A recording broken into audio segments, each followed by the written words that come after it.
Hello everyone, welcome back to my another episode of my cooking.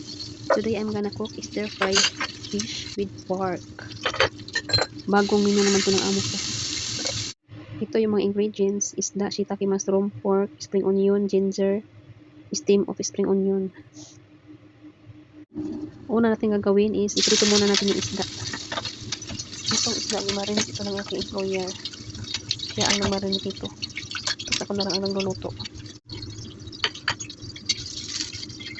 Next is i-pan fry muna natin yung pork.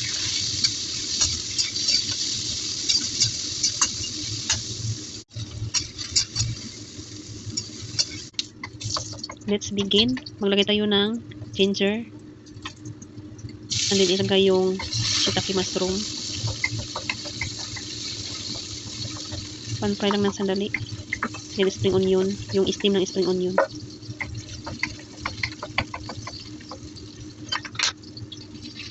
Then ibalik yung pork na pan fry kanina.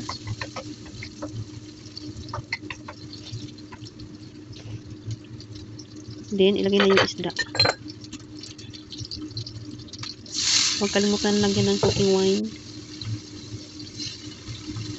Lagyan na natin ng dark soy sauce. Kansa-kansa lang ang paglagay ko nito. And then lagyan natin ng hot water.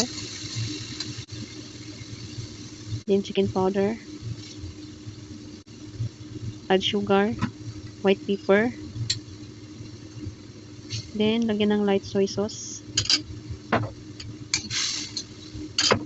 Takpan ito at pakuluan ng mga about 10 minutes. Yung sauce nito is medyo dark.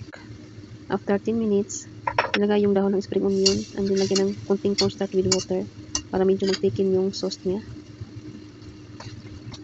It's done. Thank you for watching. It's ready to serve.